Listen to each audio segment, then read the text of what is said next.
So who would have thought just a week ago where the world would find itself now, today, Thursday, whatever the date is. Uh, War in Ukraine, Russia's invasion, of Vladimir's invasion of Ukraine. So complicated, hey. Well, obviously, what we have seen, he's made it very clear, a few things, that he doesn't care about destroying lives. He doesn't care about taking lives. He's going to do it. He's now starting to destroy, obviously, the convoy outside of Kiev. I think they're going to have a hard weekend.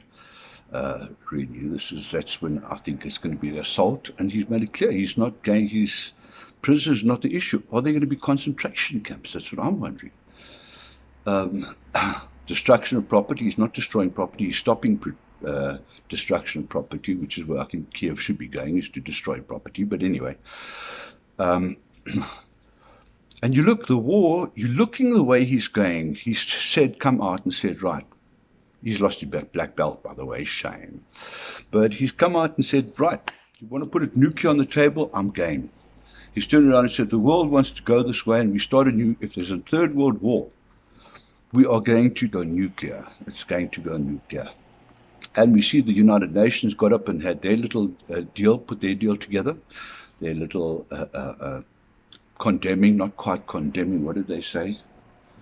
Not condoning, whatever, some play on words, but not really going as far as condemning, but deploring the war of Russia and Ukraine and asking for immediate withdrawal.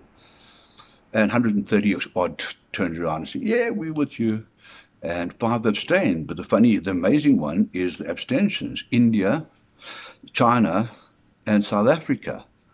And that's in BRICS. I mean, so that's only other Russia and Brazil.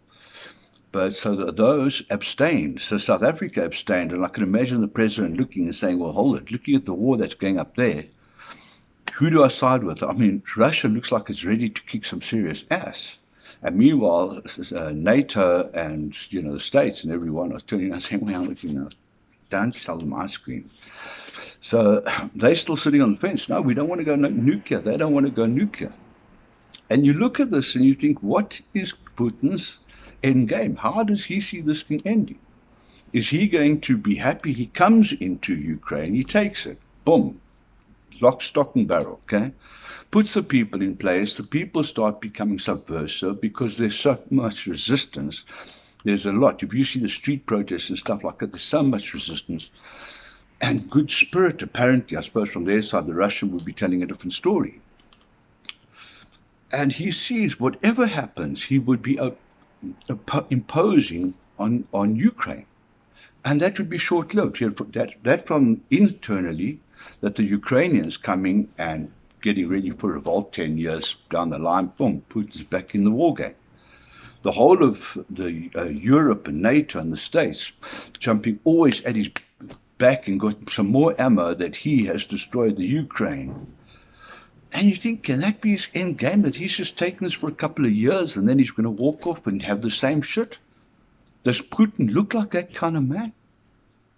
I don't think so. I don't think that's his end game. I don't think taking the Ukraine, we look at, and then we see just a little while before this, the whole story in Belarus, that their president, Kushenko, something. Sorry, I'm not good with names. I just remember situations. And he's a dictator, 6th time in office, rigged elections last year, oppressing people. Hundreds of thousands have left off to Poland, to Hungary. And big uprising and big protests against him. So he backs up Russia. The forces hitting into Ukraine are coming, a lot of them, from Belarus, from others from the side. And so they're siding up. He sees Russia's thing. He's putting himself against Poland, all the other countries up the previous USSR countries, straight up against NATO. And Putin comes in and he says, first of all, he's going to hit this. This is not a short plan. This is orchestrated. He knows exactly what he's taking out when. He knows what he's doing.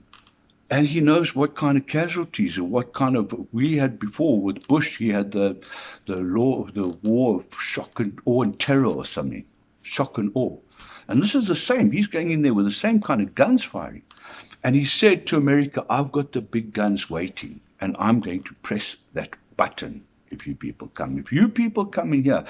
So they're sitting in a bad situation, that if they have to attack Russia, they can only defend Ukraine. They can only, not even putting only sanctions, they can't even put men in. They've got to go and defend this from outside. It's like defending the kitchen from the dining room. You can't do it, you know. You can't cook in the dining room. You've got to cook in the kitchen. So the Americans and the whole of NATO are on a standoff. They're too scared to flex. And Putin knows this. He knows this, but he's also put a catch-22 position. He said, but if you do think I'm going, the big guns will come out. So how do you fight that? The only way is Putin himself. Surely. I don't know, whatever soldiers they are putting in or whatever they're thinking, as long as Putin himself, that man himself, is in power, it's going to go on, I think. This is not a war of countries. I mean, the people, what are they expecting? Sanctions. They're thinking people are going, uprising like the French Revolution, take Putin down. They're no longer fighting sabers with pitchforks. They still got pitchforks, but they're fighting the most technologically advanced weaponry in the world and one of the best trained armies in the world. You don't just go into them and say, no, we don't want to play anymore. That's not how it happens. And he knows that if he goes into this whole, if this thing gets serious, he's got China on the side, and China's going, China, you never know, hey. China will do what's good for China. And the consequence of numbers and casualties does not exist for China. It's not even a consideration. So playing this game the way that Putin is allowing it to unfold, I think is short-sighted, and I hope our leaders, I mean, I don't know about, I'm just a layman. I killed Putin. No, of course I can't say that. But if I was playing a game of chess, I'd be going for the king. I really would.